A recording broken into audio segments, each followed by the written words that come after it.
Bagaimana para prajurit muda Belanda memenuhi kebutuhan biologis saat bertugas di sebuah negeri tropis bernama Indonesia. Idjah masih berusia 11 tahun ketika para serdadu berkulit putih itu datang ke Panyindangan, kampungnya di Sumedang. Mereka yang sebagian besar anak muda belasan tahun tersebut lantas mendirikan pos yang menempati sebuah rumah besar milik salah satu pemuka kampung. Kedatangan mereka disertai 5 perempuan muda pribumi yang berfungsi sebagai babu atau pembantu. Saya hanya ingat 3 di antaranya, yakni Cek Ipoh, Cek Isah, dan Cek Marni. Mereka semuanya bertugas sebagai tukang masak, tukang setrika, dan tukang cuci baju para serdadu. Kenang perempuan kelahiran tahun 1936 itu. Dalam pengamatan Idjah, kelima babu itu sangat disayang. Para serdadu itu tidak segan menghadiahi uang dan makanan kepada mereka.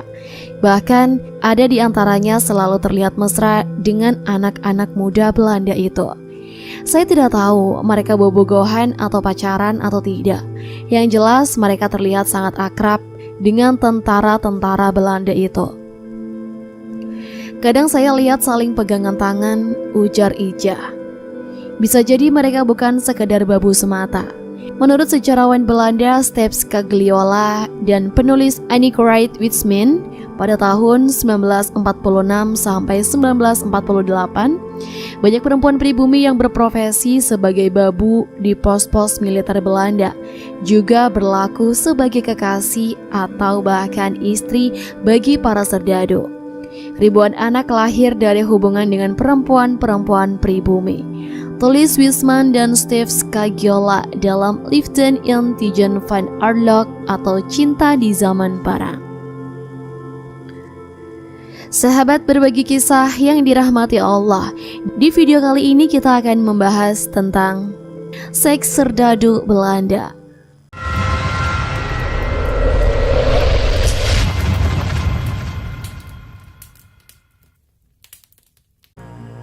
Dan inilah beberapa faktanya. Yang pertama, kisah Prinsen.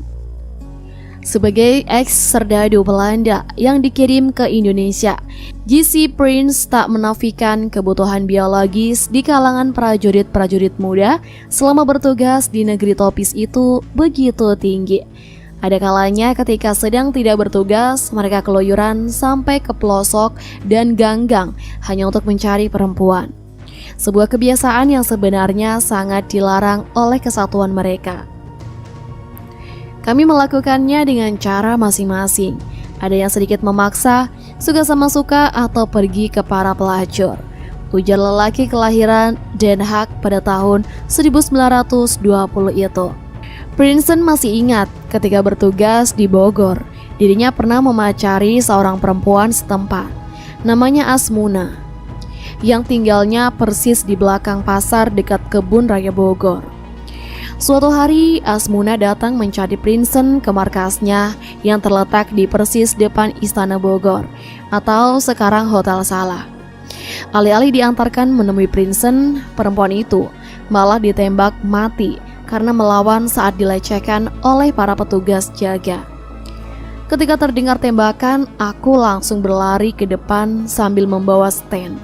Betapa terkejut dan marahnya aku ketika melihat Asmuna terbaring di ruang jaga dengan tubuh penuh dengan lubang peluru dan bersimbah darah. Kenang serdadu Belanda yang kemudian membelot ke TNI tersebut. Kalau mengetahui Asmuna adalah pacar Prinsen, sang serdadu langsung diperiksa MP atau polisi militer. Dia dipaksa menunjukkan tempat tinggal sang gadis untuk memastikan bahwa pacarnya itu tidak memiliki penyakit kelamin atau berkaitan dengan TNI. Namun Prinsen menolak dengan dalih lupa jalan menuju rumah gadis tersebut. Dia hanya mengajak 2 prajurit MP dan seorang petugas kesehatan tentara yang mengawalnya berkeliling wilayah ganggang sekitar Kebun Raya Bogor saja. Akhirnya sang supir menyerah dan memutuskan kembali ke markas yang terletak di depan Istana Bogor, atau yang sekarang menjadi Hotel Salak. "Hai, lebih baik kamu memeriksakan dirimu ke dokter.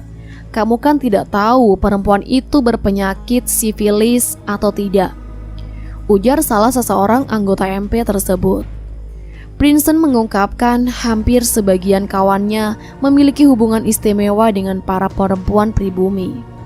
Biasanya berhubungan intim merupakan sesuatu yang sulit untuk dihindari dalam relasi tersebut. Peraturan memang melarang itu, tapi apa boleh buat?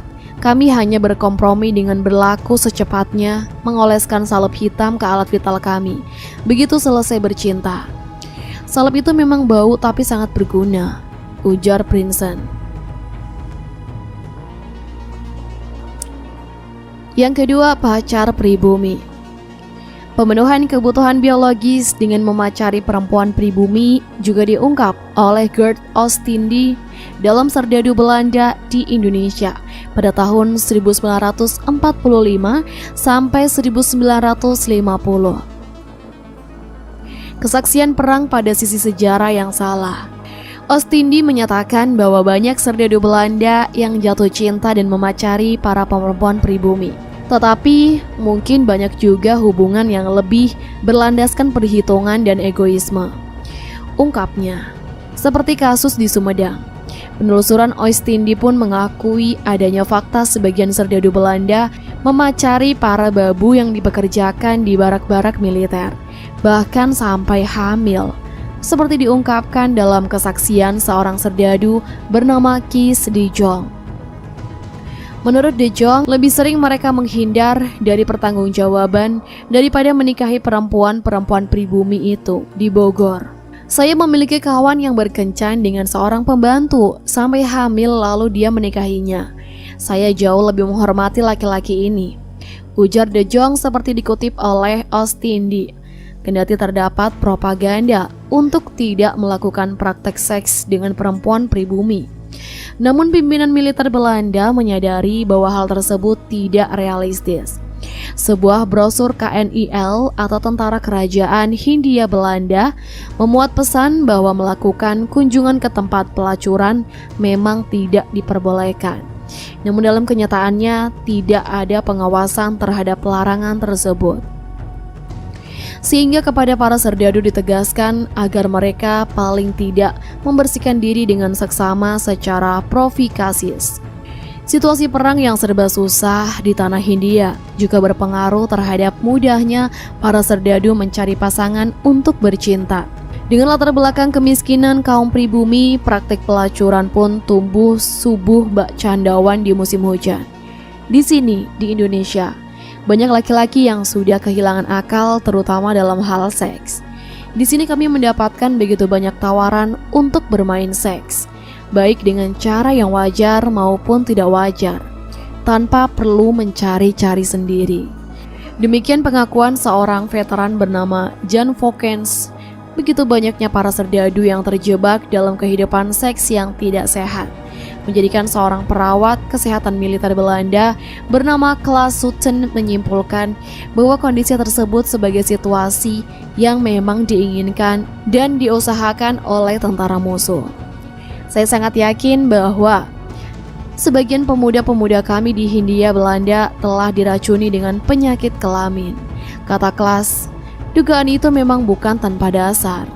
Seorang petinggi militer Indonesia bernama Jenderal Mayor Mustopo pada tahun 1946 sampai 1947 memang pernah secara sengaja membuat suatu grup eksklusif bernama BWP atau Barisan Wanita Pelacur. Sesuai namanya, mereka terdiri dari beberapa pelacur yang kemudian diturunkan di Yogyakarta dan sektor Bandung Utara. Namun, alih-alih menjadikan para serdadu Belanda menurun secara moral, yang ada para pelacur itu malah menebarkan penyakit kelamin di kalangan para gerilya TNI sendiri. Dan jadi itulah tadi seks serdadu Belanda. Semoga teman-teman bisa mengambil hikmah dan pelajaran yang terkandung di dalam sejarah ini. Jangan lupa untuk tuliskan pendapat kalian di kolom komentar. Dan jangan lupa di video selanjutnya. Assalamualaikum warahmatullahi wabarakatuh.